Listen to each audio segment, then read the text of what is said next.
Muy buenas tardes, jóvenes estudiantes, correspondiente al curso de Derecho Penal General con la doctora Julia Sáenz, curso de la Facultad de Derecho y Ciencias Políticas de la Universidad de Panamá. Esta clase corresponde al día de hoy, viernes 8 de julio de 2022. Este es el segundo año. CB vespertino. Bien, vamos a tratar de culminar hoy. Vamos a tratar, no, yo creo que ya culminamos hoy el material.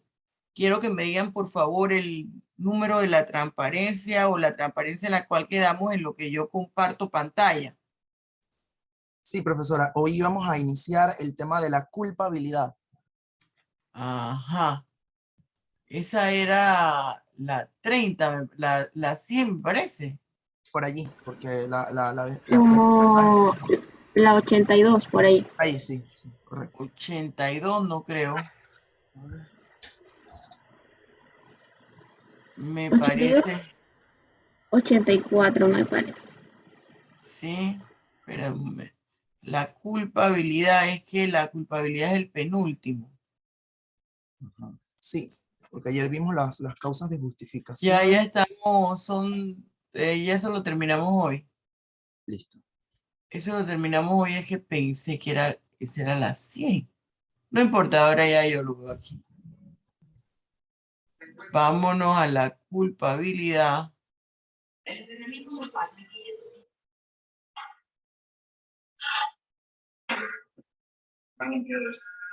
Ajá. Aquí está. Oiga, yo no sé si por la casa de ustedes, pero por acá, por mi casa, ya se está poniendo como negro. Así es. Profesor, acá está cayendo un fuerte aguacero y la luz se está yendo de rato en rato. ¿En qué Que sí, parte? estoy en Arraiján. Sí, profe, acá en Arraiján está lloviendo fuertemente. Ay, Dios Acá mío. en la Bueno, cumbre también, profe. ay, sangre de Cristo. Bueno, empezamos. La culpabilidad, ya está todo el mundo viendo, ¿verdad? Sí. Se está cayendo un diluvio, dice Angélica. Bien. ¿Qué pasa con la culpabilidad? La culpabilidad, mire, es importante. ¿Por qué? Porque es el nivel de responsabilidad penal que se puede identificar en la persona que cometió el hecho punible. ¿En qué medida una persona es responsable por la comisión de un hecho punible? ¿Qué aspectos se toman en cuenta al momento de determinar la culpabilidad? Fíjense ustedes lo siguiente. Al momento de determinar el nivel de responsabilidad penal de una persona, yo tomo los ítems que están establecidos en el artículo 79. El juez toma los ítems establecidos en el artículo 79. La culpabilidad se determina. ¿Quién la determina? La va a determinar el juez al momento en que individualiza la pena. Ya el primer indicio se da a través de la imputación de cargos. Cuando ya se hace la imputación de cargos en el proceso, es porque ya ha quedado debidamente evidenciado la participación de una persona en la comisión de un hecho punible. Y luego ya se perfecciona a través del juez en la sentencia que ha hecho tránsito a cosa juzgada. Entonces, ¿cómo se determina? Tomando en consideración los puntos que señala el artículo 79 del Código Penal, que nosotros hemos visto la magnitud de la lesión ocasionada, el tipo de bien jurídico transgredido, las condiciones de modo, tiempo y lugar, los aspectos subjetivos y objetivos de un individuo en la comisión de un hecho punible. Entonces, además de ese artículo de los aspectos que se encuentran presentes en el artículo 79, el juez debe valorar para determinar si está presente o no la causa de justificación.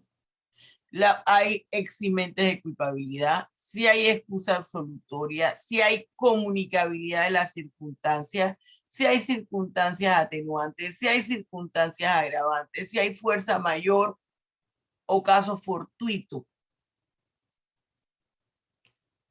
¿Qué pasa con los eximentes de culpabilidad? En los eximentes de culpabilidad, por ejemplo, ¿cuáles son? Es un error, está el error invencible, orden emitida por una autoridad competente, estado de necesidad exculpante, coacción o amenaza grave, el miedo insuperable, las causas de justificación inexistente, el estado de necesidad justificante. ¿De qué se trata la culpabilidad? La culpabilidad es un juicio de valor a través del cual se determina, fíjese, a través del cual se determina el nivel de participación de un individuo ante la posible comisión de un hecho punible. ¿Qué teorías explican la culpabilidad? Yo les pongo aquí 3 teorías. La teoría psicologista, la normativista en el causalismo, la normativista ante el finalismo. Estas 3 teorías tratan de explicar la culpabilidad a través del nexo de causalidad. El nexo de causalidad entre el acto cometido por el agente y el resultado de ese acto realizado por el agente. ¿Qué quiere decir eso? La teoría psicologista, yo le voy a decir ya la explicación general y usted las lee a profundidad. En términos generales, ellas tratan de explicar la culpabilidad a través del nexo de causalidad, que es la relación entre la conducta realizada por el agente y el resultado final, lo que se obtuvo producto de esa acción ilícita. En la teoría psicologista se habla de la intención manifiesta al realizar el acto idóneo, la acción ilícita. ¿Cuál era esa relación manifiesta? Perdón. Si hubo, ¿en qué medida esa relación entre la persona y el resultado tuvo la intención o no de esta? ¿Cuál fue la intención con la cual actuó el agente al momento de cometer el hecho punible? La teoría normativista en el causalismo habla de las posibles causas que pueda establecer la norma para señalar la comisión del hecho punible. ¿Qué tipo de causas? Por ejemplo, el artículo 79 me habla de las condiciones de tiempo, modo y lugar. Me habla de las condiciones objetivas y subjetivas que inducen a la gente a la comisión del hecho punible. Las causas que lo originaron. La teoría psicologista habla de que yo tengo que buscar la intención con la que se actuó. En la teoría normativista en el causalismo habla de las causas que originaron la comisión del hecho punible.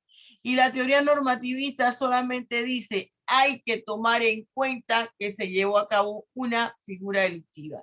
Y todo lo que nosotros queramos saber sobre qué se requiere para la comisión de esa figura delictiva me lo va a decir mi tipo penal. Me lo va a indicar mi tipo penal. ¿Qué es el principio de culpabilidad? El principio de culpabilidad consiste en establecer la sanción en atención o en concordancia con lo que ese sujeto activo realizó. Eso es lo que me habla a mí el principio de culpabilidad. Debe existir una proporcionalidad, una proporción entre lo que realizó el sujeto activo, fíjese, y el resultado y la sanción. Si la persona mató, no puede tener una sanción como si la persona robó, no puede tener una misma sanción como si ella fuera una terrorista. Debe existir una proporcionalidad entre lo que hizo la persona y la sanción. ¿Cuáles son los aspectos del principio de culpabilidad? La proporcionalidad de la pena y la certeza de la responsabilidad. Es decir, debió quedarse debidamente evidenciado sin lugar a dudas que la persona que se va a sancionar cometió el hecho punible. Y que la sanción que se le establezca vaya en proporción a lo que hizo, que no sea una pena mayor a lo que hizo.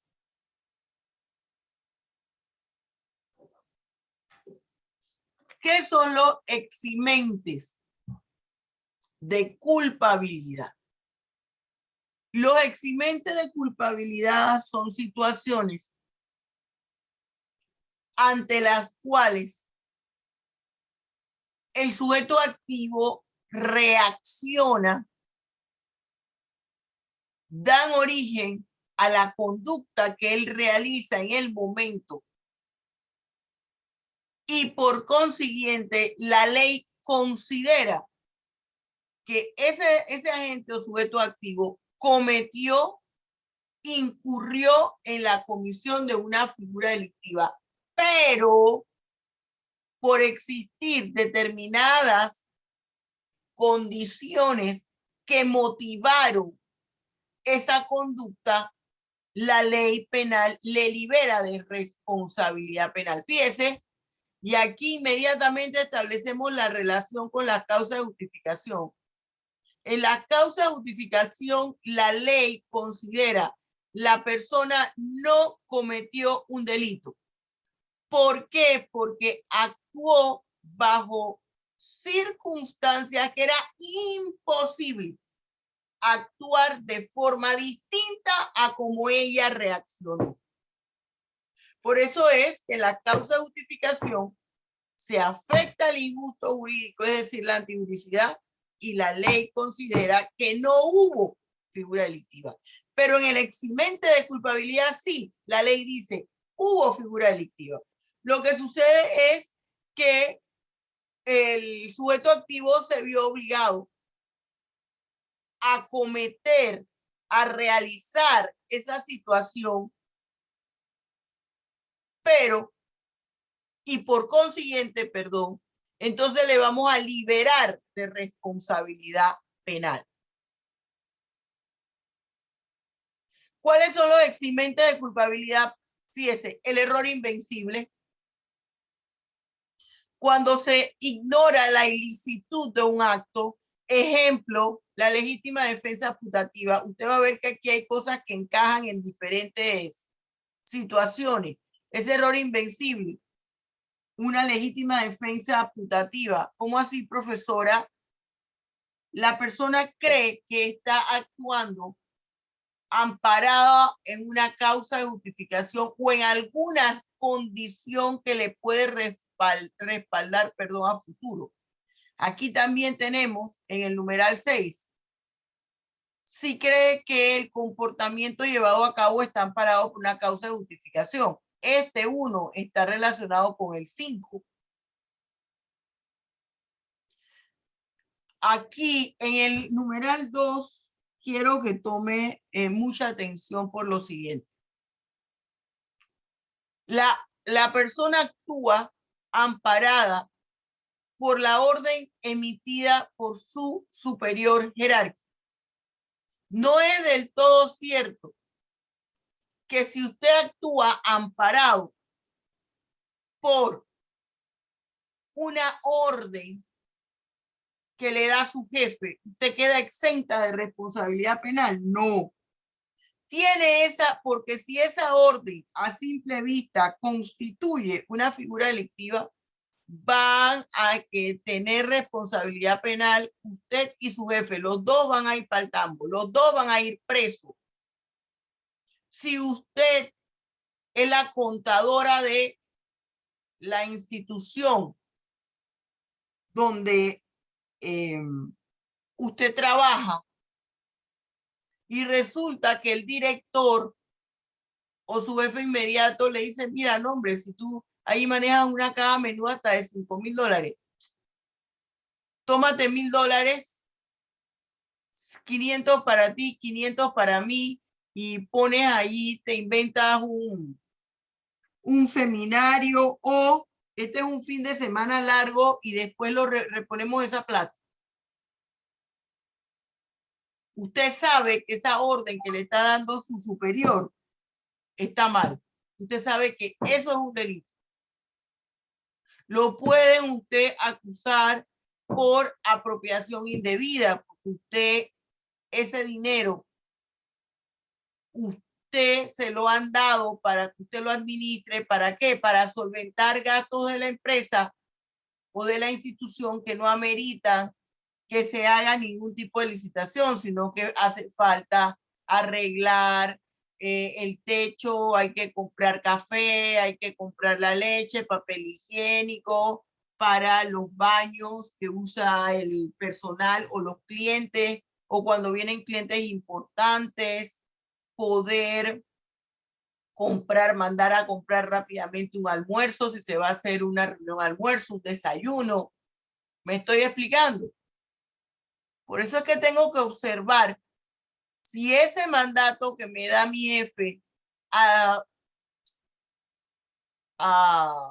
vivas luces no constituye una figura delictiva.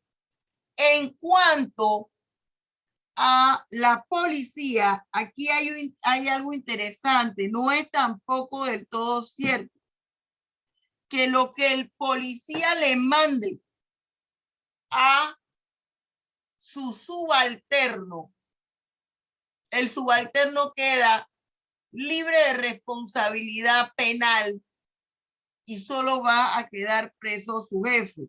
¿Por qué, profesora, si la norma es clara? Primero, porque vuelvo y le repito, si esa orden constituye una figura delictiva a todas luces, usted también va a compartir responsabilidad penal. ¿En qué sentido? En que, bueno, sí, hay un revolú en la calle, están los estudiantes tirando piedra y palo y varilla y todo lo que quiere, y quemando llanta y cerrando calle. Y le dice al comisionado que coordina control de multitudes, dice, bueno, ya me tienen harto, así que usted utilice el arma de reglamento y tire a matar. Aún cuando están en el ejercicio de las funciones en sitio, es decir, en el campo,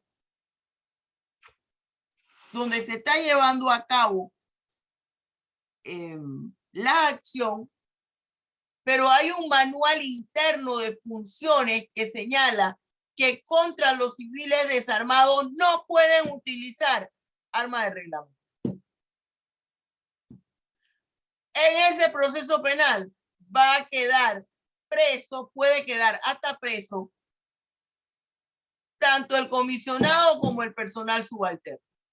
Y esto lo explica el hecho que dice este artículo que ni siquiera estuviéramos en tiempo de guerra. Porque si usted cometió delitos contra la humanidad o delito de desaparición forzada, tanto el superior como usted van presos. Entonces hay que tener mucho cuidado. Y si usted no me cree, usted cree que esa no es la interpretación de la ley, pregúntele a muchos policías que el que le fue menos mal perdió el empleo. Si se actúa bajo amenaza o coacción, un miedo insuperable, que no tenía otra opción, porque le estaban amenazando con matarle a su esposa o a un hijo. Un miedo insuperable. Nadie sabe cómo va a reaccionar ante una determinada situación. Y cuando usted cree que está amparado por una causa de justificación, equivale a una forma del error invencible,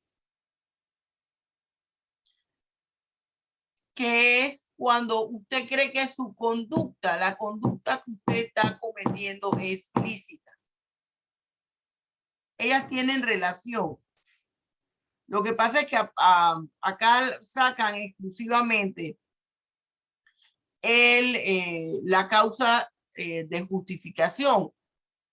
Pero, por ejemplo, usted le debe, Javier le debe a Kimberly un dinero que Kimberly le prestó.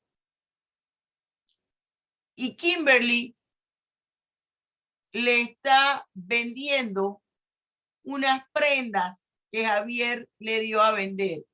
Y a Kimberly le corresponde una comisión por la venta de esas prendas. Y entonces ella le dice a Javier, bueno, como tú me debías $1,000, yo te tenía que entregar un total de $2,000 y cobrar mi comisión, yo solo te voy a dar 1,000.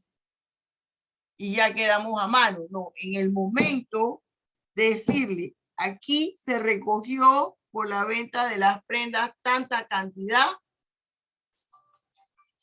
Un minuto, por favor, que me están llamando aquí un segundo y tengo que contestar.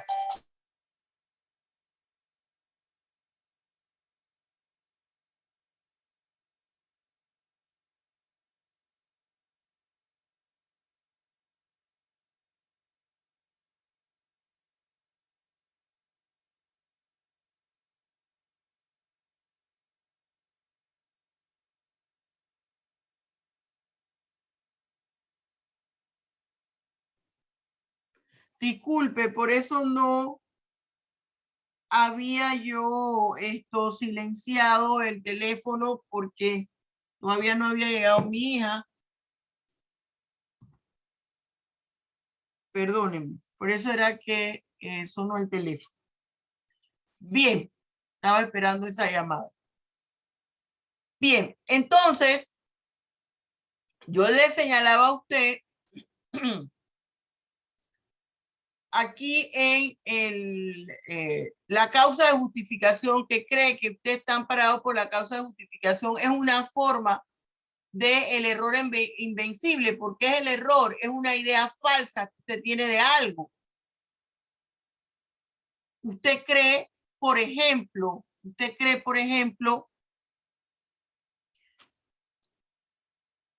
que una persona la va a atacar. Usted está camino a tomar su carro y usted ve que viene un hombre con la cabeza baja y la capucha puesto con la capucha del suéter, del pullover, de la chamarra, con la mano en los bolsillos, y es noche, es tarde, en la noche. Y la persona viene en la dirección suya. Usted siente que le va a asaltar. Y usted saca un bate o un arma y le dispara. ¿Usted cree que a usted lo están parando ahí la legítima defensa? Allí también entra la legítima defensa putativa. Acuérdense que la legítima defensa putativa, yo les puse a ustedes un ejemplo, que usted vive en un edificio, en un apartamento o en su casa solo, para no hablar siempre del esposo o la esposa que no está y que llega. Usted vive solo y su mamá le dice, voy a hacer un viaje a Panamá porque tengo que hacer unos mandados y llego el lunes a las 9 de la mañana. No te preocupes porque yo tengo llave. Pero resulta que salió en las noticias que iba a haber un paro de transporte. Y ella no va a poder viajar con su comadre, como le había dicho su comadre. Al principio dijo, bueno, si no me lleva mi comadre, me voy en bus. Pero, oh, sorpresa, hay paro de transporte y ella tenía que venir acá a Panamá a comprar unas cosas que necesitaba para su negocio. ¿Qué sucede? Ella decide venirse el viernes. Dice, total, si yo tengo las llaves del apartamento, no hay ningún problema. Llama al hijo y no logra contactarlo y ella no toma la precaución de ponerle un mensaje de voz. Llegó tarde en la noche, el hijo, ya la mamá estaba allí, pero cuando el hijo entra al departamento, lo observa todo apagado y dije, yo dejo siempre la luz del pasillo y la luz de la cocina prendida. Si se hubiera ido la luz o si se hubiera dañado si se hubiera ido la luz, está todo apagado. No se ha ido la luz, perdón, no se ha ido la luz porque hay luz en el pasillo. Cuando se va la luz o hay alguna afectación de la luz, en algún momento quedan las luces del pasillo del edificio en forma intermitente. Avanza al interior del apartamento y en eso él ve un celaje, es decir, una sombra que pasa de una habitación al baño. En ese momento, él no pensó que podía ser ni su mamá porque la estaba esperando el lunes. Y una persona, créame que en ese momento no piensa que es un fantasma. ¿Qué sucede entonces? Él saca su arma para la cual tiene un permiso de uso, dispara, enciende la luz y ¿quién ve en el piso? La mamá, que ni siquiera se había percatado que era el hijo. Muerta la mamá. Él, allí hay tanto un error invencible. ¿Qué tipo de error invencible? Él cree que su conducta está amparada por una causa de justificación. Igual que el ejemplo de la señora o el señor que iba a tomar el carro en el estacionamiento público y ve que viene un hombre con la cachucha de su pullover puesta, las manos en los bolsillos y caminando con la cabeza baja. Y son las 9 de la noche y no hay nadie allí. ¿Qué usted va a pensar? Me viene a asaltar. Y la persona saca un bate o saca un arma y le dispara. El estado de necesidad es culpante. Ese estado de necesidad es culpante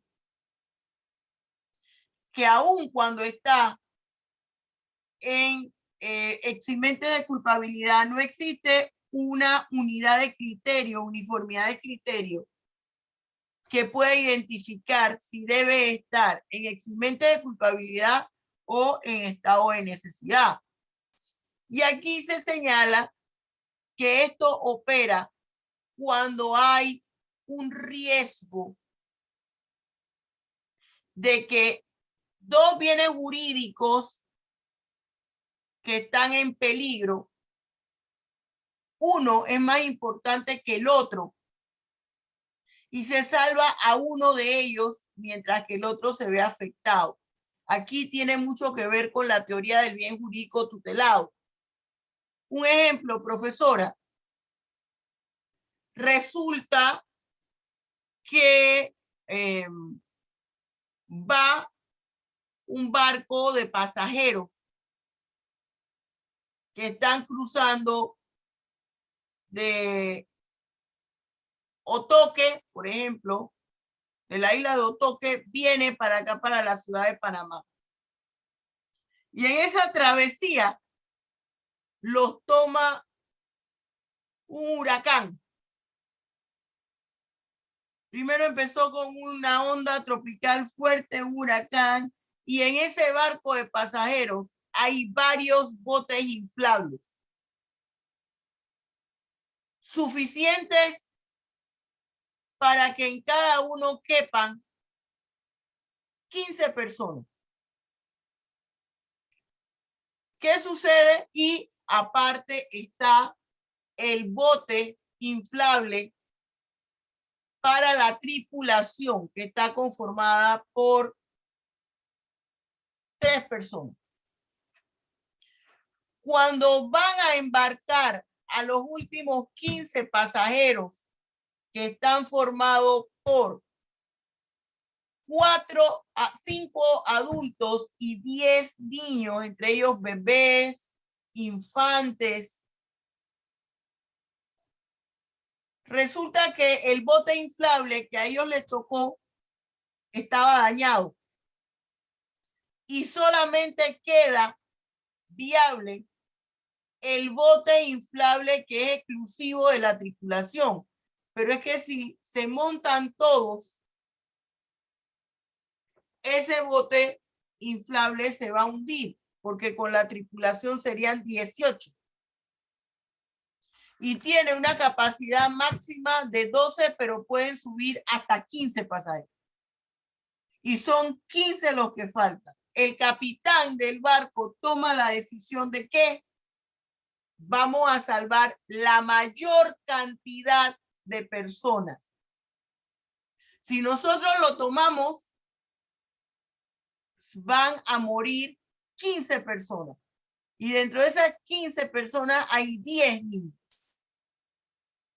Si nosotros nos subimos también al bote, se va a hundir porque tiene una capacidad de 12 personas que puede extenderse hasta 15. Quiere decir que ya está en el tope. Se le permite a esas personas que suban y la embarcación naufraga y muere la tripulación. Vamos a decir que se salvó el capitán y el resto de su tripulación falleció. Él actúa amparado por un estado de necesidad exculpante. ¿Por qué? No porque una vida valga más que otra. Lo que sucede es que habían más vidas que salvar con los pasajeros que ellos, que solamente eran 3. Y habían infantes. Entonces era preferible darles la opción a ellos de el bote inflable. Tenemos también las excusas absolutorias. La excusa absolutoria es un permiso que la propia ley da para la comisión de una figura delictiva. Por ejemplo, el aborto. El aborto es un delito. Sin embargo, la propia ley establece cuáles son las situaciones en que se puede ver envuelta la mujer y se le puede practicar un aborto sin que sea una figura delictiva. cuando el embarazo es producto de una violación carnal, cuando está en riesgo su vida, o cuando ese feto viene con una tara o una enfermedad severa. Otro ejemplo, hay muchos más, pero mire, es la propia ley que aún cuando establece que la conducta es una figura delictiva, hay situaciones que autoriza para que se lleve a cabo. Y yo se lo pongo aquí, el artículo 426. El artículo 426 habla de los delitos contra la personalidad jurídica del Estado.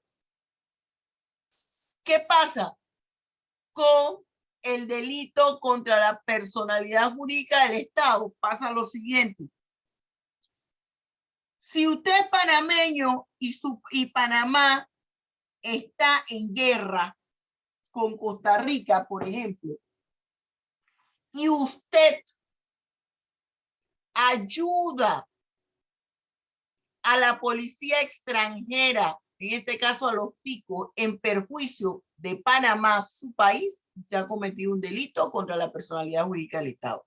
Sin embargo, la propia ley señala lo siguiente: si usted está en territorio extranjero, es decir, si usted está en Costa Rica y usted tiene una casa de campo en Villanelli y usted fue a ver su casita, cómo estaba, y allá le agarró la guerra, y entraron unos policías ticos y le dijeron: aquí nos tienes que ocultar, darnos alimento,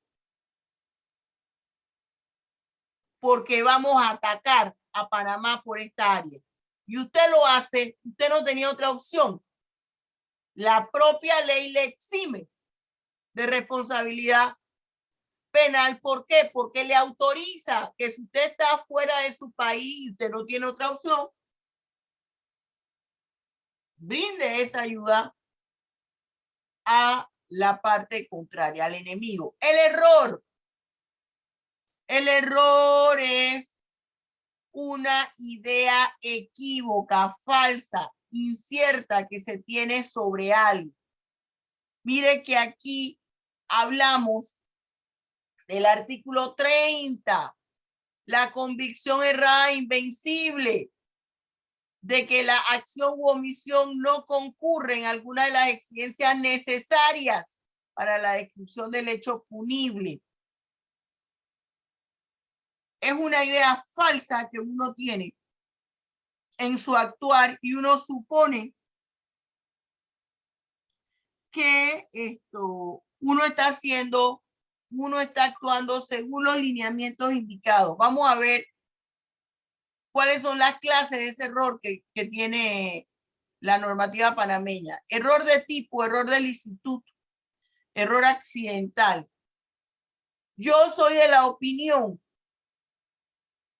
que el error de tipo involucra una forma de error de licitud. El error de tipo es cuando usted desconoce que su actuar es criminoso, pero hay una cosa: el desconocimiento de la norma jurídica no exime de responsabilidad penal. Puede que usted desconocía que si a usted le prestaron, una amiga le prestó unas prendas de la pollera porque usted tenía una presentación típica, pero al día siguiente usted se iba para el exterior, donde iba a dictar una conferencia en el extranjero un 3 de noviembre, que en el extranjero no se suspende ninguna labor como aquí en Panamá, y usted dice: ay, mira, sería fantástico si yo me llevo esta cadena chata, este prendedor que se pone se me acaba de ir la palabra técnica, pero la pelota de lana que uno se pone aquí en la pollera, en el centro, y allí uno se pone un prendedor. Y usted dice: se me va a ver bien la cadena chata, el prendedor y los aretes de esta pollera. Y son de oro. Pero usted no le dice a la dueña que usted se lo va a llevar. Y por allá le roban. en el extranjero. Ahí hay un error de tipo, solo con llevársela. Sin el consentimiento y hay una apropiación indebida, porque ella se la prestó para el baile aquí en Panamá que usted tenía, no para que se la llevara a la conferencia al exterior. El error de licitud, mire que se repiten las cosas. El error de licitud, por ejemplo, en la legítima defensa putativa, usted cree que va a ser atacado y no es cierto, es su idea. El caso de la mujer que iba a tomar su carro, que le hablé hace un ratito, iba a tomar su carro y venía un joven con la cabeza agachada, la capucha de su pullover que le cubría la cabeza y la mitad de la cara y se estaba aproximando hacia ella. Y él tenía las manos en los bolsillos de ese suéter en esta posición. Ella pensó, ahí tiene el arma, me va a atacar. El error accidental.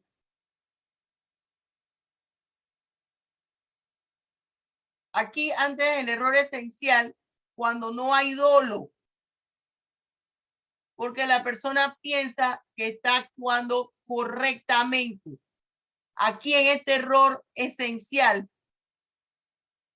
considero que lo podemos colocar dentro del error de tipo.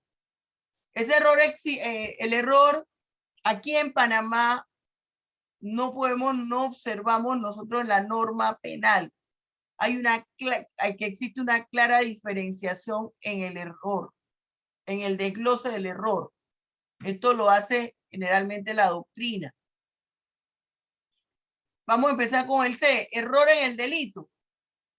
A mí me contratan a Jesús para que mate a Jesús Kelly. Pero cuando yo le disparo, erré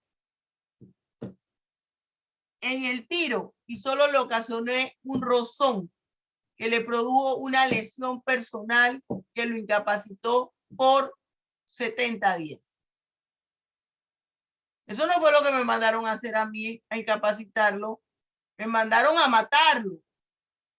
Ahí hay error en el delito. Error en la persona. Resulta que al momento que me dan la foto de Kelly, que yo me tengo que memorizar porque el sicario no va con la foto aquí. A ver, no, así no va porque lo agarran de una vez preso. Pero en todas partes hay chambones. Sí, aunque suene feo.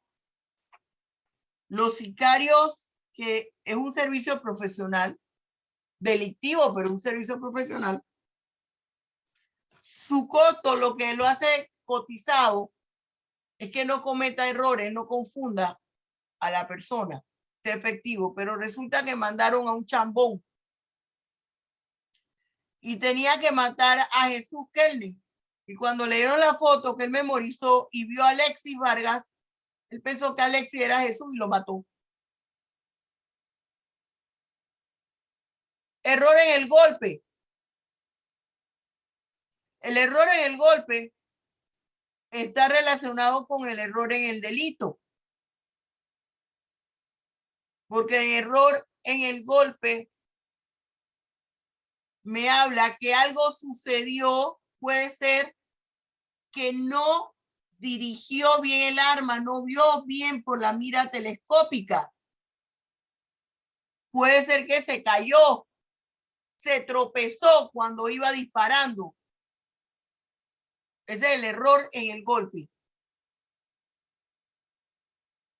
El caso fortuito. El caso fortuito es algo imposible de prever. Por eso es un eximente de culpabilidad. Por ejemplo, resulta ser que, discúlpeme, resulta ser que ese médico experto, mire, no hay delito, no es eximente de culpabilidad, no hay delito. Resulta ser que, ay caramba, Ya hice una tontería aquí. Ajá, perdón. Resulta ser que el médico experto, él es cirujano cardiovascular y pregunta en el hospital que va a hacer la cirugía, oiga, aquí hay planta eléctrica, sí hay planta eléctrica. Ah, perfecto. Pero en Panamá, como no tenemos huracanes ni ocurren terremotos, él no va a preguntar qué pasa si hay un temblor, qué pasa si hay un huracán.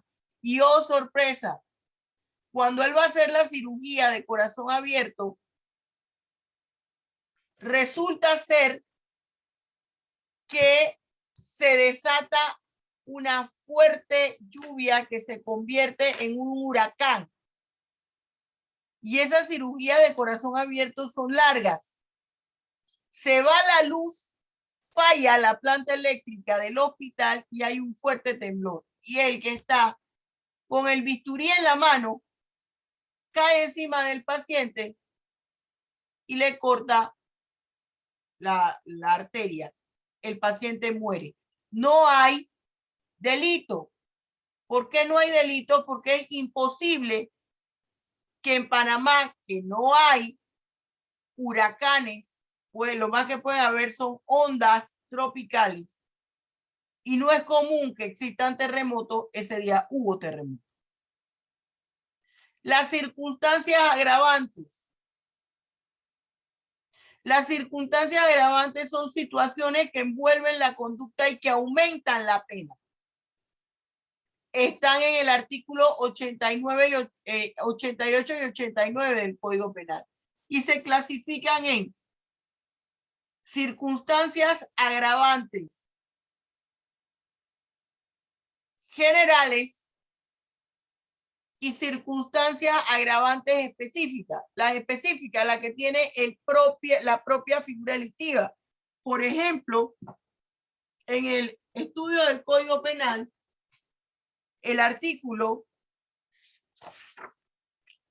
132, que está en la página 149 de su libro Estudio del Código Penal, dice lo siguiente: el delito previsto en el artículo anterior será sancionado con pena de 20 a 30 años de prisión cuando se ejecute. Y dice el numeral 1. En la persona de un pariente cercano o de quien se encuentre bajo la tutela del autor, aun cuando ésta no hubiera sido declarada judicialmente. ¿Qué me están diciendo? Que cuando hay una relación de parentesco entre la víctima y el victimario, eso es una agravante específica. ¿Por qué? Porque la tiene el propio código, la propia figura delictiva en el Código Penal. Cuando eso es así, ya yo no tengo que buscar circunstancias agravantes comunes. ¿Me estoy explicando? Y si las hubiera, aplico solo la de la figura delictiva en específico. Solo la figura delictiva en específico. Bien. ¿Cuáles son las agravantes comunes que se plantean aquí? Por ejemplo, la superioridad, abusar de la superioridad física del victimario con respecto a la víctima. El que la víctima sea un menor de edad, un menor de 14 años, menor de 12 años, que sea la víctima una persona con discapacidad, que para cometer esa figura delictiva, la misma sea dirigida a través de un centro penitenciario, desde un centro penitenciario. Otra situación, contratan para matar a Emily, que vive en un edificio, e incendian el edificio. Ahí va a morir un poco gente y se va a ver afectada, que no tiene nada que ver con el problema, pero iban tras Emily. Se ocasiona, por ejemplo, son conductas que puedan ocasionar un peligro común, Y a través de esa conducta se va a realizar una figura delictiva. El hecho de que la persona sea reincidente. Si es reincidente, cuando una persona es reincidente, usted cometió un robo a mano armada, lo sancionaron, usted cumplió su pena, le pusieron 6 años de prisión, 7 años, 8 años de prisión. Usted cumplió su pena, salió el viernes 8 de julio y el lunes 11 de julio usted estaba otra vez asaltando a mano armada. ¡Puquitín! Pa'l tambo de nuevo. Usted es reincidente. Eso es una circunstancia agravante. En la circunstancia agravante se requiere conocer, por ejemplo, para la relación de parentesco, el concepto que se tiene de parientes por parte del derecho penal, que es distinto al del derecho civil. ¿En qué varía? En que en el derecho civil los cónyuges, los esposos no son parientes, son un tronco común que generan familia. Pero bajo la perspectiva del derecho penal, sí son parientes, parientes cercanos. Aquí lo dice el artículo 91. Las circunstancias atenuantes son condiciones que de darse disminuyen la pena. Por ejemplo,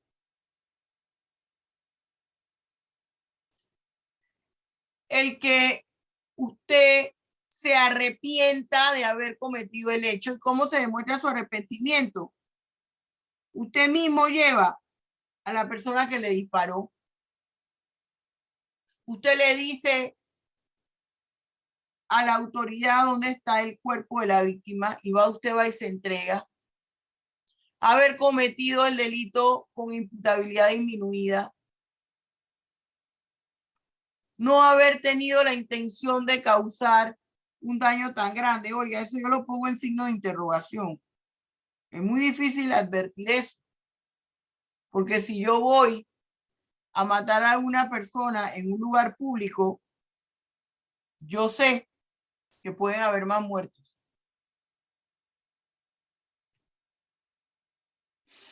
¿Qué significa la comunicabilidad de las circunstancias que está en el artículo 94?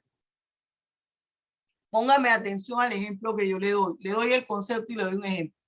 Comunicabilidad de las circunstancias que está en el artículo 94 señala que si varias personas incurren en la comisión de un hecho punible,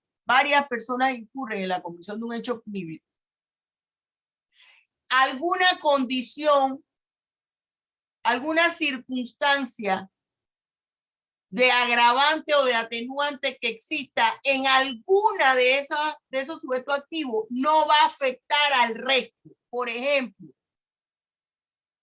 si van a secuestrar al señor Z para pedir un rescate y resulta que quien lo secuestra es el sobrino. Está el sobrino del señor Z y 3 amigos del sobrino del señor Z. La condición de agravante por parentesco solo se le va a aplicar al sobrino del señor Z, no a las otras partes que intervienen en la comisión del hecho público. Esa es la comunicabilidad de las circunstancias. De igual manera, si otra de las personas que iban con el sobrino del señor Z a secuestrarlo, ve que está en riesgo la vida del señor Z, dice, no, espérate, a mí me dijeron que solo lo íbamos a secuestrar, se iba a pedir el rescate, al señor no se le iba a hacer nada, no se le va a torturar, a pegarle, se le va a traer los alimentos, pero ahora me están cambiando la película. Ahora ustedes no solo le quieren pegar al señor, sino que lo quieren matar. Entonces usted va raudo y veloz para la policía y le dice, mire, Venga rápido el señor Z, que es el empresario de los perfumes aquí en Panamá, muy importante. Su sobrino me contactó a mí y a otros más para que lo ayudaran en el secuestro, pero solo era el secuestro y ahora lo quieren matar. Vamos rápido a donde está. Ahí hay un atenuante para esa persona, pero ese atenuante no se le va a aplicar al resto. Eso es la comunicabilidad de las circunstancias. Responsabilidad penal en el menor de edad. ¿En qué consiste la responsabilidad penal en el menor de edad? Esto consiste en lo siguiente. La responsabilidad penal del menor de edad es una jurisdicción especializada que da origen al derecho penal del adolescente. La responsabilidad penal del menor de edad equivale que se le va a establecer o se ha identificado el nivel de culpabilidad a un menor de edad por la comisión de un hecho delictivo. Pero como sobre ese menor de edad hay una condición de ausencia de imputabilidad por la edad, entonces ese menor tiene que ser juzgado en una jurisdicción especializada. Eso es lo que habla la responsabilidad del menor de edad. Que se ha quedado evidenciado que un menor de edad incurrió en la comisión de un hecho delictivo. Sin embargo, para poder llevarlo ante la justicia penal, esta tiene que ser especializada en materia de menores. Aquí en Panamá, esto está reglamentado por... Un momentito, que es que aquí yo moví algo. Ahora sí, que me estaba distorsionando. Ay, caramba. Me estaba distorsionando la imagen.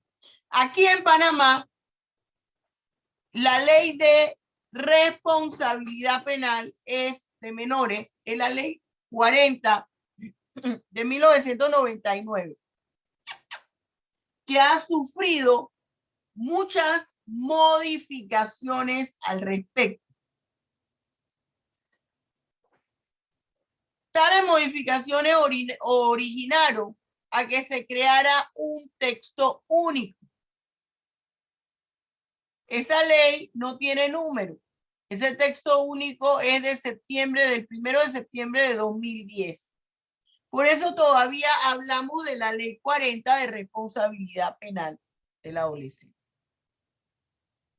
Ella señala allí que se requiere, y fundamentado en la Constitución política, señala que se requiere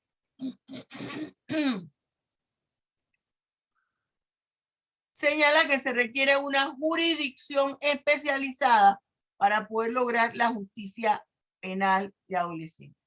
Y establece cuáles son las características de los hechos delictivos o figuras delictivas por las cuales se puede procesar a un menor de edad, y habla del principio de especialidad, que tiene que ser una jurisdicción especializada en materia de menor. ¿Cuál es el fundamento legal de la responsabilidad penal del menor de edad? Ya la vimos. Ley 40 del 99, con su texto único del 1 de septiembre de 2010. ¿Cómo se determina la responsabilidad penal en el menor de edad?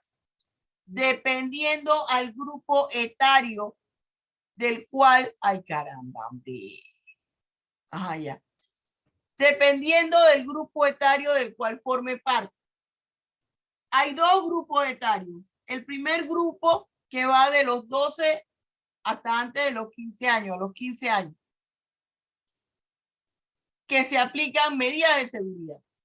Y está el segundo grupo, que va de los 15 hasta antes de cumplir los 18 años, donde ya se le procesa ante la jurisdicción de niñez y adolescencia. Entonces, en aquellos casos en que la persona, el menor, haya sido responsable por la comisión de un hecho punible, por ejemplo, homicidio doloso, lesiones personales dolosas gravísimas, lesiones personales dolosas con resultado muerte, robo, secuestro, violación sexual, tráfico ilícito de drogas, posesión ilícita y comercio de armas de fuego y explosivos, asociación ilícita o constitución de pandilla, extorsión y terrorismo. La ley establece la figura delictiva y la ley 40 establece las sanciones. Sin embargo, cuando se tiene que aplicar tentativa, la figura de concurso de delito, se utiliza lo que habla el Código Penal. El Código Penal va a llenar los vacíos en materia de responsabilidad penal de adolescentes que contemple la ley de responsabilidad penal. Se aplica la detención preventiva como medida cautelar al menor de edad y el artículo 61 señala cuáles son los casos. Y los casos son las figuras delictivas que mencionamos. ¿Cuándo prescribe los delitos cometidos por los menores de edad? Mire, esto es importante que lo veamos aquí. Fíjese, yo le voy a explicar por qué. La acción prescribe, dice el artículo 122, a los 7 años en los delitos de homicidio doloso, a los 5 años en los delitos graves de violación sexual, secuestro, robo, tráfico ilícito de drogas, lesiones personales dolosas gravísimas y lesiones personales dolosas con resultado muerte. Y 3 años en todos los demás delitos. ¿Cuándo se empieza a contar este tiempo de prescripción? A partir del día en que se cometió el delito. Vamos a decir que fue el delito de violación carnal y lo cometió a los 15 años, ya está en el segundo grupo etario. 15, 16, 17, 18, 19, 20. Si en ese momento la víctima no interpone una acción penal, tiene hasta 5 años contados a partir de que fue víctima del delito de violación para iniciarle una acción penal. Cuando el joven tiene 18 años, se la puede interponer si no se la interpuso antes por alguna razón, porque pertenece a una pandilla, usted vivía en la misma área. Por eso es importante, cuando nosotros estamos estudiando penal, estudiar la prescripción de la acción penal.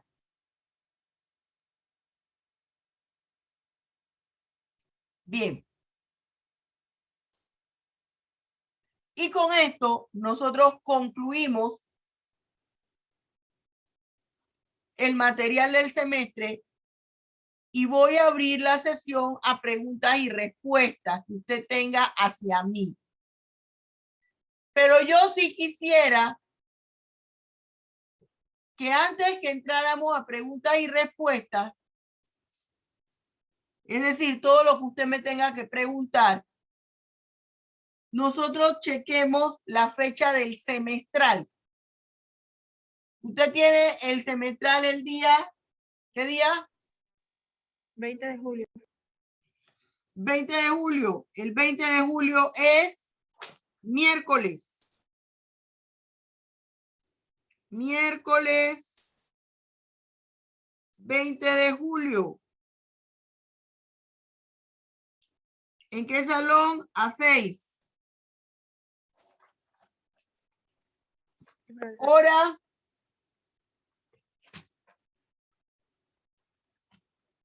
Debe ser 1 de la tarde. Hora.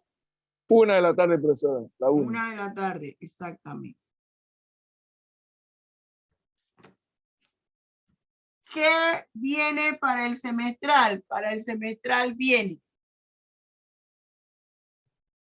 Módulo 2, módulo 3, módulo 4. Viene todas las palabras que vimos en el diccionario, las palabras que les señalé en el vocabulario. Y además usted debe identificar 5 palabras nuevas. Todos no tienen que tener la misma. No se preocupe si hay una palabra que su compañero no la tiene y tiene unas diferentes a usted. No se preocupe porque yo le voy a preguntar eso. ¿Cómo viene el examen? El examen viene de la siguiente manera. Primero usted no tiene que traer, no puede traer ni código, nada. Yo no le voy a dejar que usted abra absolutamente nada. Hay una parte en que yo le voy a preguntar sobre material de los módulos. Hay otra parte donde yo le voy a transcribir un artículo del Código Penal que usted no sabe cuál es y lo voy a poner a que me identifique la clase de norma penal que es. Hay otro artículo donde yo le voy a poner a que me identifique tipo penal, punibilidad, verbo, toda la tipicidad subjetiva, toda la tipicidad objetiva y la clase de figura delictiva.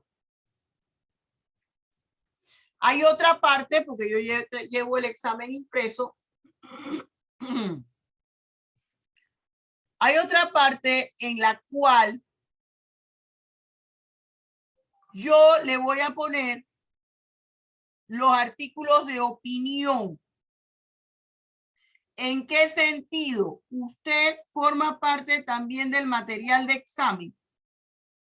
Los artículos de opinión que yo he empezado a enviarles a ustedes después del artículo de opinión que llega,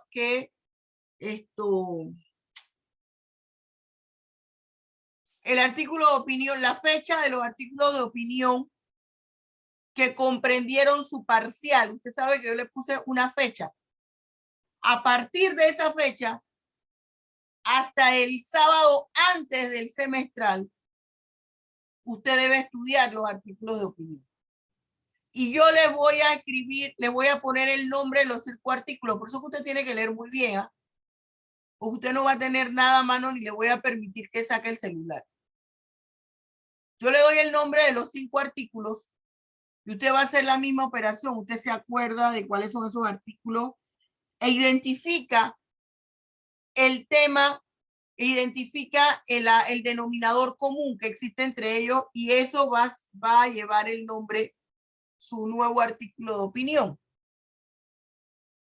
Igual que el ejercicio que usted hizo, yo le voy a poner un recuadro, un cuadro, y usted tiene que escribir el nuevo artículo de opinión en ese cuadro. Yo no le voy a poner límite de palabras. Es nada más lo que le quepa dentro del cuadro, que equivale a un párrafo. Pueden ser 3 líneas, pueden ser 4 líneas.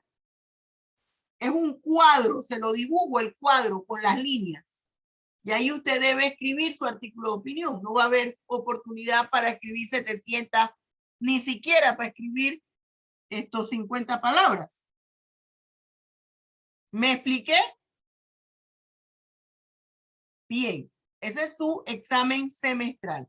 La persona que debe cualquier tipo de parcial lo hace ese día. Ese día entrego el parcial que tengo de ustedes que nunca pudimos entregar. Porque tanto bochinche, que si salían a la calle, que si prendieron llantas, que si el COVID se desató, que si no, un poco de cosas. Bien, entonces, repito, el examen lo hacemos in situ, quiere decir en la Facultad de Derecho. Salvo que Kim Jong, el hombre de Pyongyang allá, Corea del Norte, tiró un misil. O Putin se ponga más loco de lo que está y tire un supersónico, como intercontinental supersónico, los cohetes, que es la amenaza con su locura. Bien. El día, a nosotros nos hacen falta 2 clases. La clase del jueves de la próxima semana, yo le debo decir a usted el porcentaje de los 100 puntos que vale el semestre con lo que usted va a su semestral. le digo cuál es su porcentaje de asistencia. ¿Sí? Usted tiene hasta hoy para enviar cualquier excusa de inasistencia que usted no hubiese enviado. Hasta hoy. Y esto queda aquí grabado. Entonces revise qué día yo falté que no le mandé excusa a la profesora. Todas las excusas que me hayan mandado al privado no las tomo en cuenta, salvo que usted las hubiese anunciado en el grupo de WhatsApp. Usted incurre en el error porque no pone atención. Bien, ya dimos las directrices. Ahora preguntas. Preguntas. Mire, la clase, las dos clases de hoy que yo di antes de esta, toda la mañana dando clases. En el segundo año hicieron preguntas muy interesantes de situaciones que los estudiantes han visto. Si tiene oportunidad, obsérvelo. Segundo año de hoy. Dime, Angélica.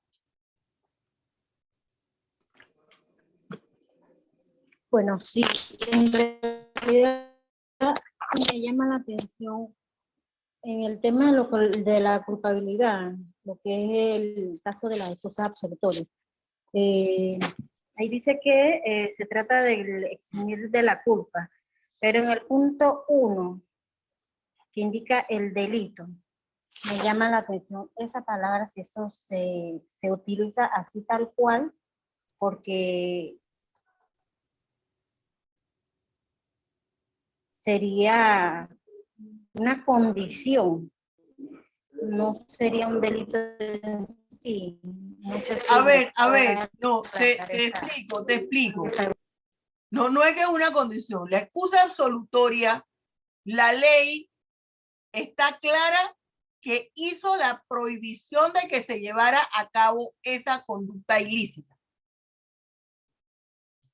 Lo prohibió, pero el propio artículo que prohíbe la comisión de ese delito, para que no se confundan con causa de justificación ni eximente de culpabilidad ni nada de eso. El propio artículo que prohibió la conducta contempla dentro de su texto en qué situaciones se puede realizar esa figura delictiva. No es una, es un delito, pero se permite que lo lleve a cabo. Por ejemplo, el aborto, que es donde más lo ubicamos. El propio artículo que dice que practicarse aborto con o sin su consentimiento de la mujer es una figura delictiva. Él dice, bueno, pero en las situaciones siguientes se permite cuando se cumplan los requisitos. En el caso de la excusa absolutoria, la propia norma penal que prohíbe la realización de una conducta autoriza para que se lleve a cabo. Se le fue la señal a Angélica. Pero bueno, esto quedó grabado. Si me escucha Angélica, que creo que no, me escribe aquí en el WhatsApp del Zoom, si fuera el caso. Sí, ya lo escucho. ¿Entendiste la Sí, explicación? profesora. Bien. Otra pregunta. Buenas tardes, profesora. Apago la cámara para escucharme Sí, mejor. sí, ya sé. Disculpe.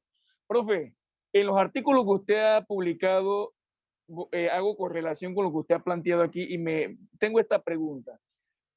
Dado que en los últimos, esta cuestión de violaciones sexuales a niños por parte de autoridades, por parte de profesores, sacerdotes, etcétera, y de común padre de familia, si esto socialmente es tan grave y tan recurrente, ¿por qué la prescripción se mantiene tan baja? Yo creo que hubo una propuesta, un intento en la sociedad panameña de que no tuviese prescripción, que nunca prescribiera, pero no estoy al tanto si eso se aprobó, si eso está en debate o si No, es eso no prudente. se aprobó, Alexis. Profe, Fíjate, usted que es especialista, me gustaría escuchar porque usted es autoridad en eso. ¿por qué hay una, ¿cómo le digo? Como no querer que eso se dé. Y hay un caso reciente de que a un sacerdote que se le demostró, se le conmuta a días, creo que de trabajo, por 5 años que le habían echado de prisión, aunque usted en uno de sus artículos claramente pone de que eso es legal. Pero este tipo de cosas, ¿beneficia cuál es su opinión? Profe, oriente un poquito. Yo no estoy de acuerdo Mire, mucho con esa eso. pregunta me la han hecho, me la hicieron en el segundo año y le voy a decir, esto tiene varias connotaciones. Y voy a explicar bien porque esto queda grabado y va al YouTube. Esto que habla de la prescripción, que sea imprescriptible la acción penal de aquellos delitos, como es el abuso sexual de menores, no se logró, o sea, no se aprobó esa ley. Yo les hablé de los delitos a ustedes, una clasificación de los delitos. Hay una clasificación de los delitos en transnacionales y delitos internacionales. Los delitos internacionales lo explico cuando hablo de la extinción de dominio. Los delitos internacionales son aquellos delitos que atentan contra la humanidad. Y dentro de esos delitos está contemplado el delito de violación carnal. El delito de violación carnal es considerado un delito internacional porque afecta la humanidad. Y la humanidad es un bien jurídico de la comunidad internacional entera. Entonces, esa violación, ese delito de violación, sobre todo cuando la víctima es un menor, dicen las instancias internacionales, debe ser imprescriptible. No los delitos transnacionales, que son los que se han cometido de manera corporativa. Entra el crimen organizado en la comisión de esa figura delictiva. Eso hay que tenerlo claro. ¿Por qué, profesora, no se cumple con eso? Porque hay muchos factores. Uno, a mí me da risa cuando dicen es que hay gente que no ha salido del closet por su preferencia sexual diferente. Oiga, usted no sabe cuánto pedófilo hay en el closet y de esos nadie habla. De esos nadie habla. Hay una gran cantidad de pedófilos que tienen influencia en la aprobación de las normas que tienen que ver con los menores. Mueven y matraquean, utilizan sus palancas para que ese tipo de normas no se aprueben. Eso ya está. Porque el derecho internacional es claro en materia penal. El derecho penal internacional y el derecho internacional penal es claro cuando se habla en materia de menores que son víctimas del delito de violación. Y el delito de violación, sin hacer distinción si es de menor o es de mayor, constituye conductas ilícitas que conforman el delito de lesa humanidad. Y el delito de lesa humanidad es un delito contra la humanidad.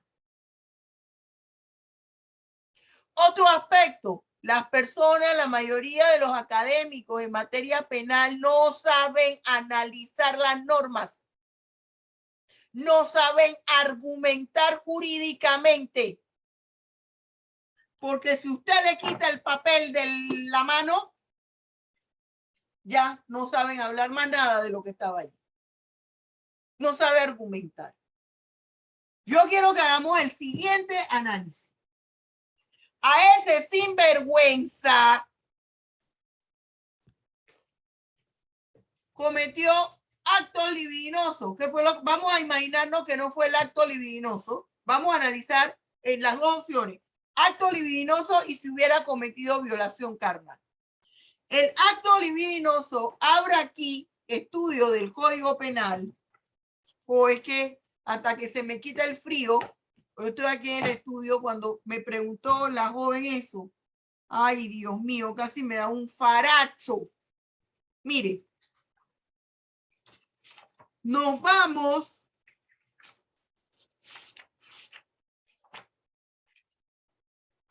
Hasta se me olvida que tienen índice los códigos. Ajá. Váyase a la página 165 de estudio del Código Penal.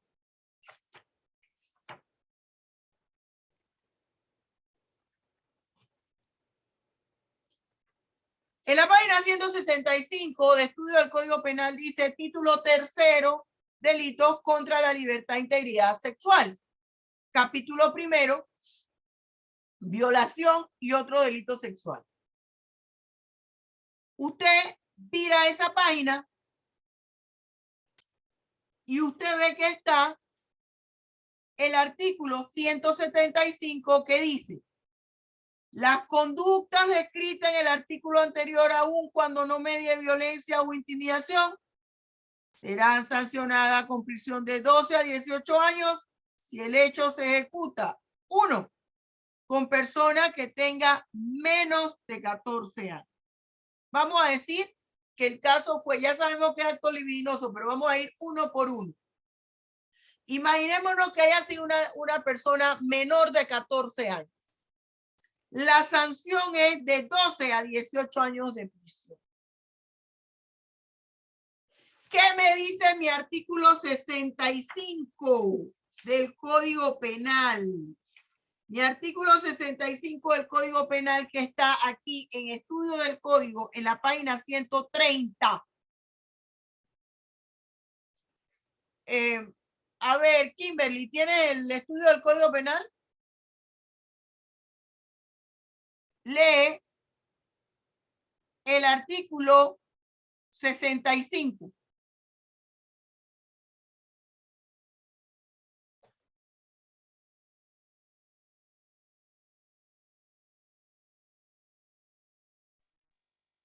Está en la página 130.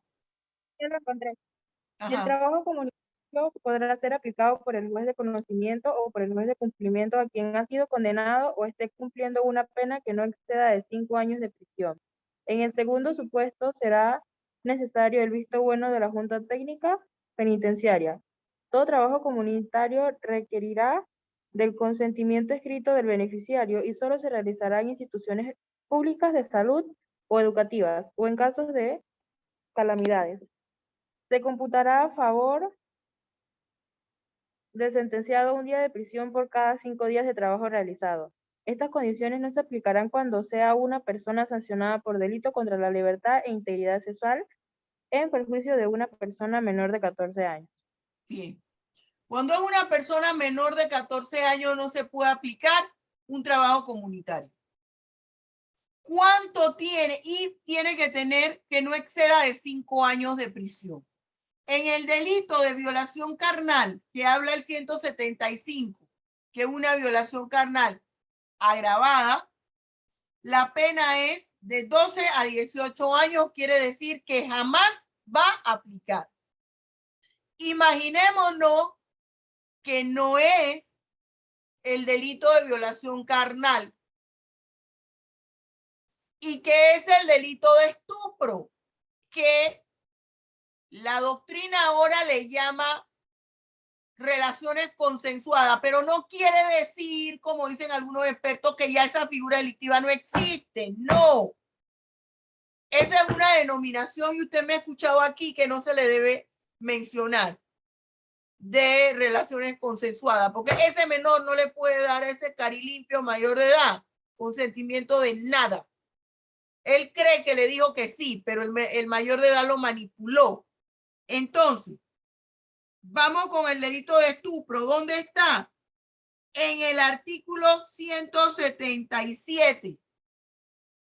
A ver, Javier, ¿lo tienes a mano? Página 166 en estudio del Código Penal.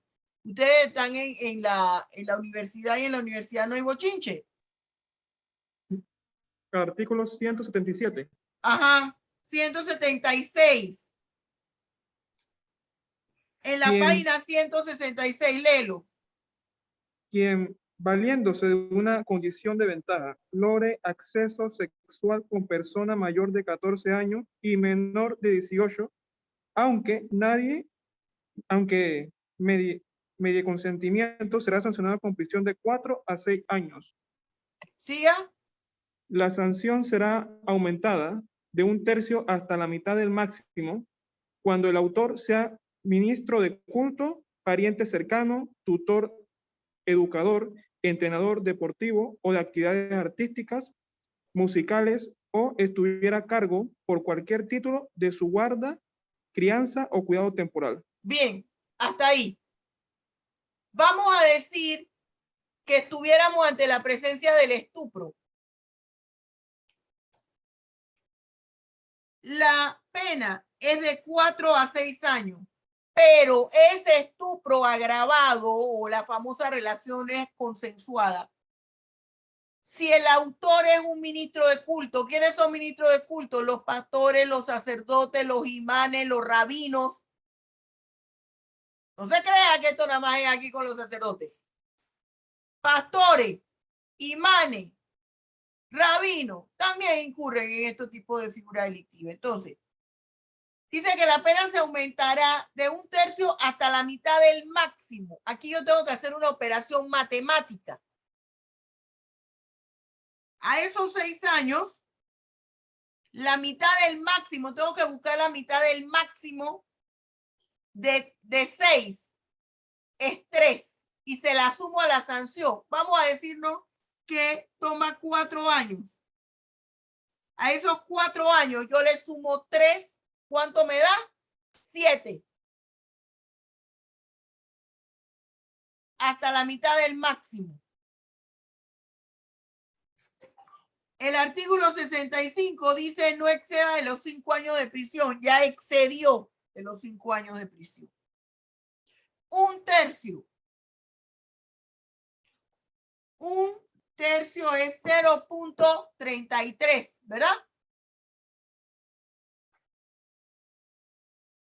Ese sería, se aumentaría de 1/3 hasta la mitad del máximo. Si yo le aumento a 4, le aumento 0.33, me queda en 4.33. Y usted diría, bueno, 4.33 si es un acto libidinoso y solo se le aumentó 1/3. Califica para, estamos en el estupro, califica para que se le cambie la pena por trabajo comunitario. ¿Qué sucede con el sujeto activo? Por eso es que yo hablo de la argumentación jurídica. El sujeto activo es un sacerdote. Al sacerdote, el sacerdote tiene normas que lo regulan. Esas normas tienen que ver con el derecho canónico, con el código canónico. Entonces yo puedo establecer con relación a él una concordancia de leyes. Y no es que se le está dando un enfoque religioso al derecho penal. No. Aquí lo estamos viendo desde el punto de vista normativo. Y yo voy a buscar qué es lo que me habla ese derecho canónico. Es por eso que un juez debe tener una Torá en español. La Biblia, el derecho canónico, el código canónico. Tiene que tener las normas que rigen para un imán. ¿Por qué? No es porque va a fallar en base a eso, no. Cuando yo hago la concordancia de leyes y aquí con el sacerdote, yo tengo que ver cuál es su manual de funciones. Si en el manual de funciones, que sería para él el derecho canónico, el código canónico dice que puede andar metiendo mano por donde no debe, por las partes punendas, o que se debe estar, o que se pueda acostar con los menores de edad, Entonces, bueno, yo me voy a buscar el aumento mínimo, que es el tercio, que es 0.33 o 0.3, y lógico, me busco la pena mínima. Si es el 4 de 4 años, no me va a llegar, no va a pasar de los 5 años.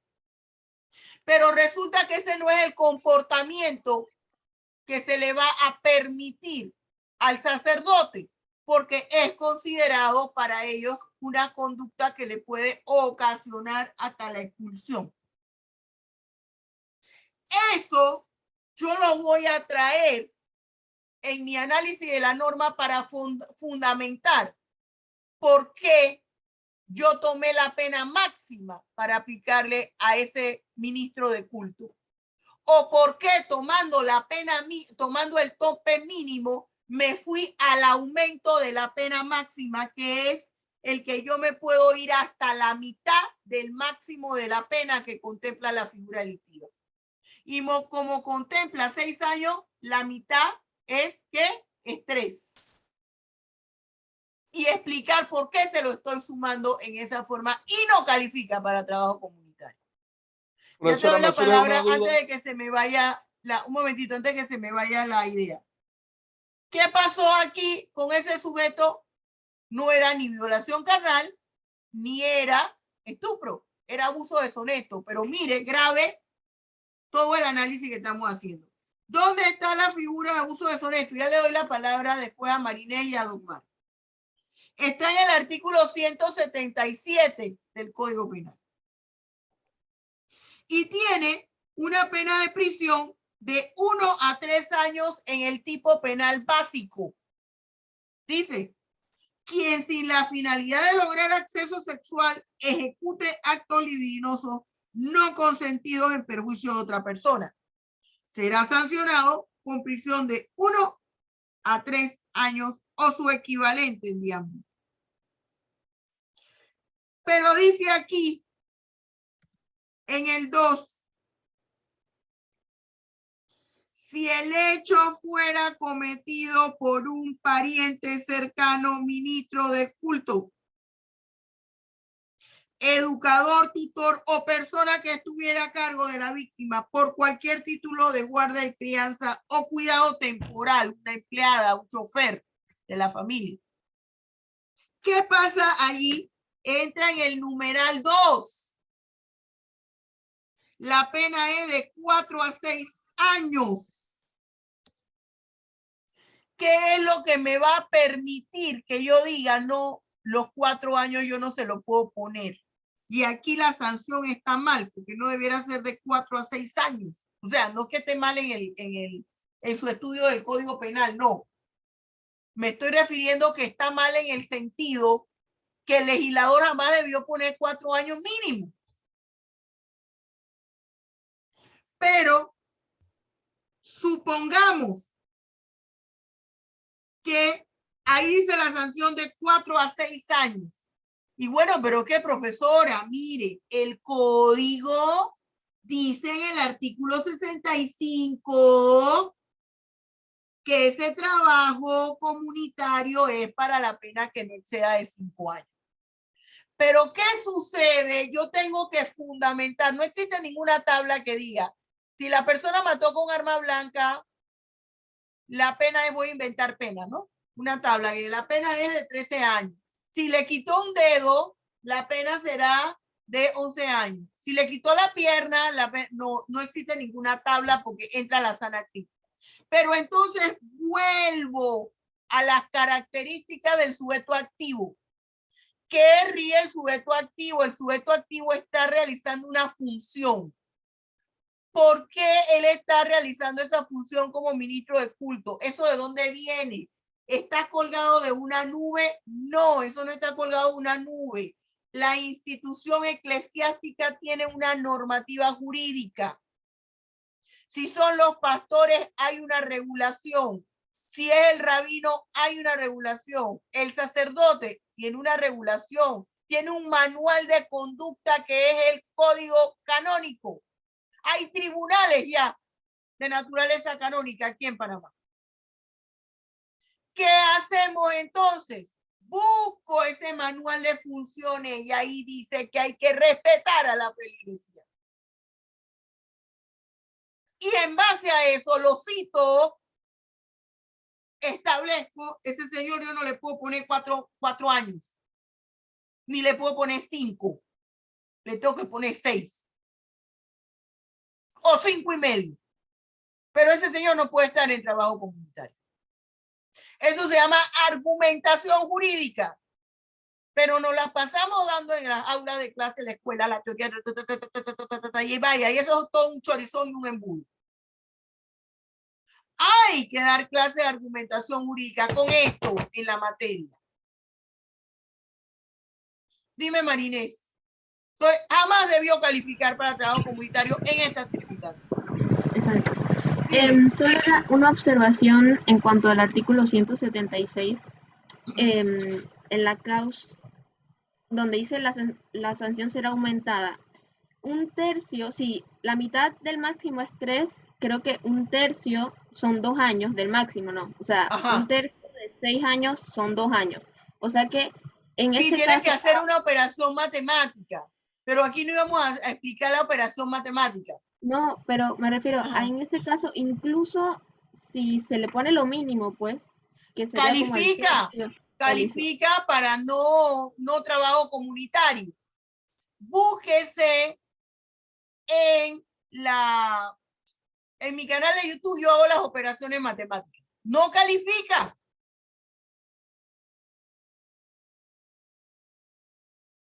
No califica.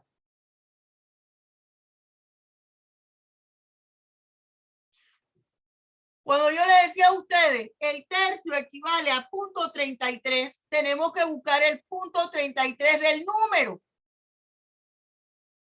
A eso me estaba yo refiriendo y usted se lo suma.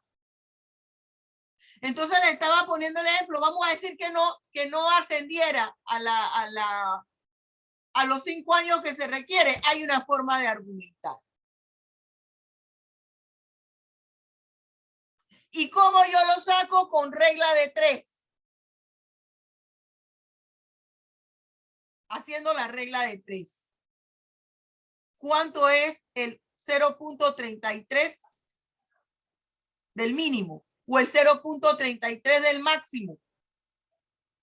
Profe, disculpe, y es apelable, ¿verdad? Porque yo leyendo el artículo, entonces ahí es donde la defensa de la víctima puede argumentar y apelar sobre la base de lo que usted está planteando y lograr que se revierta esa sentencia. Okay.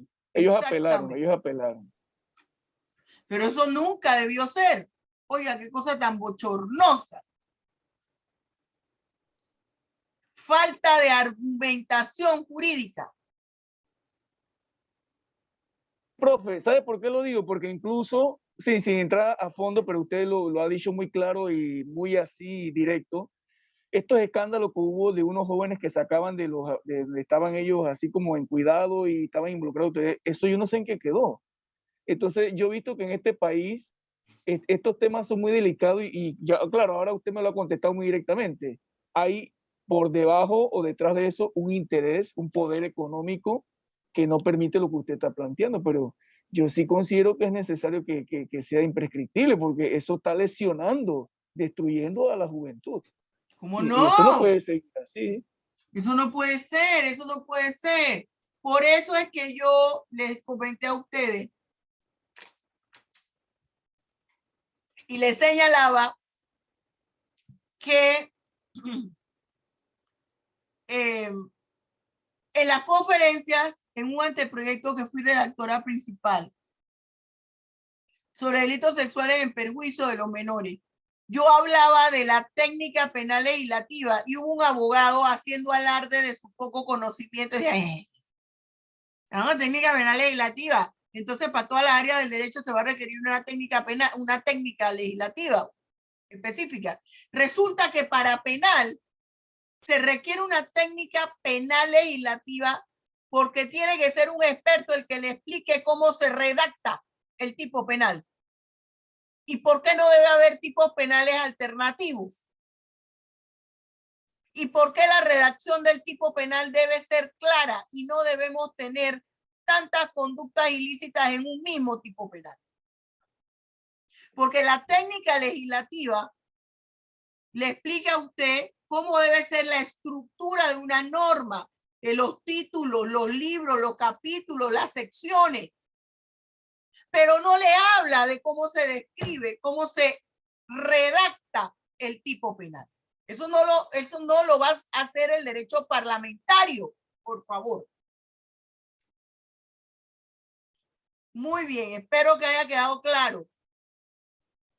¿Qué otra pregunta?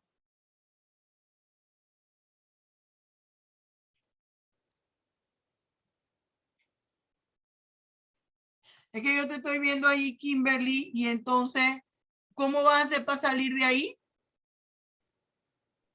Estoy esperando que se termine la clase para irme en el metro porque ya está la Vete ya, no estés esperando que termine la clase. Vete ya, que esto queda Oye, grabado. ¿se suspendió la clase en la universidad? ¿Hay disturbio? Sí, hay disturbio. Ah, no sabía que tenía una clase en la noche. Bueno, gracias por... Bueno, ya sé. Gracias. Así es que esto, recoja su tiliche y vaya caminando antes de que no pueda salir o se quede ahí encerrada, porque quién sabe que usted está ahí.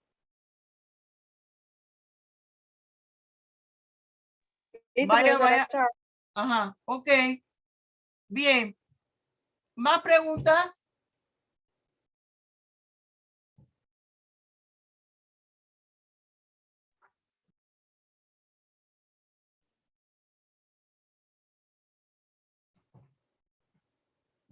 Es que usted no tiene idea cómo me molesta esta cosa.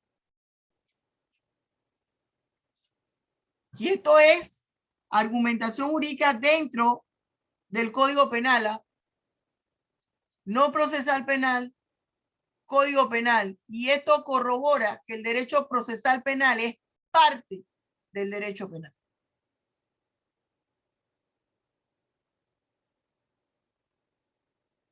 Yo siempre he dicho que no debemos hablar de maestría de procesal. Eso se debe incluir en penal. ¿Quién habló?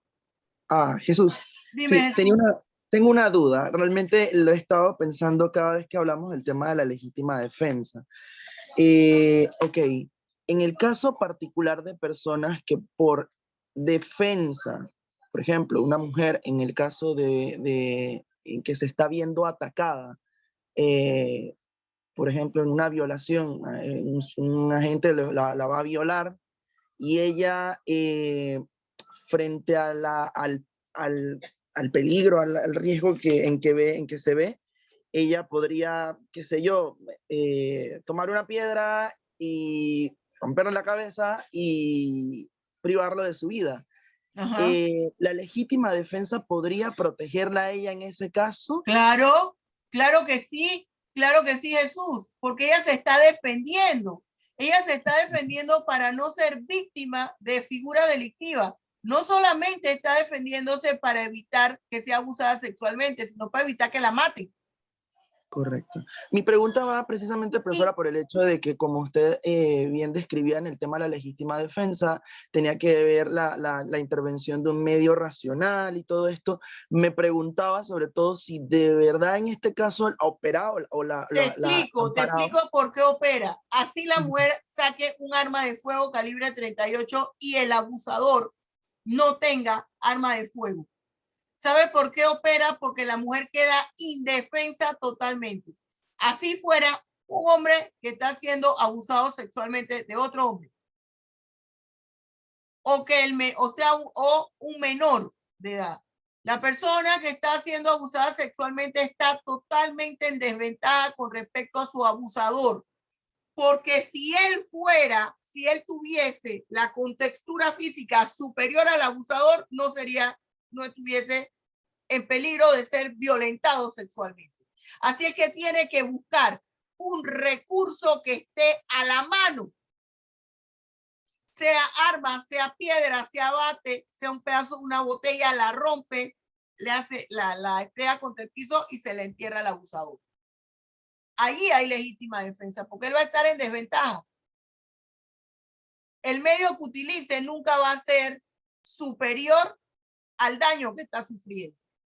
porque puede ser víctima de varias figuras delictivas, no solamente de la violación sexual. Exactamente, ahí me preguntaba, en el caso de que ella se viera en el riesgo de que me va a violar y me va a matar, no ve otra salida que privar de la vida Claro, porque es mi vida acosador. con respecto a la tuya. Entiendo. Listo, gracias, profesora. Muy bien, ¿qué otra pregunta?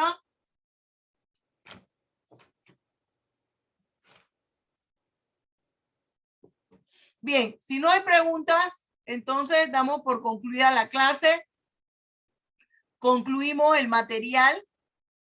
Ya todo el programa lo concluimos. Y nos vemos entonces el día jueves. ¿Sí? Dios los bendiga ricamente. Hasta luego. Hasta luego, profesora. Hasta luego. Hasta luego.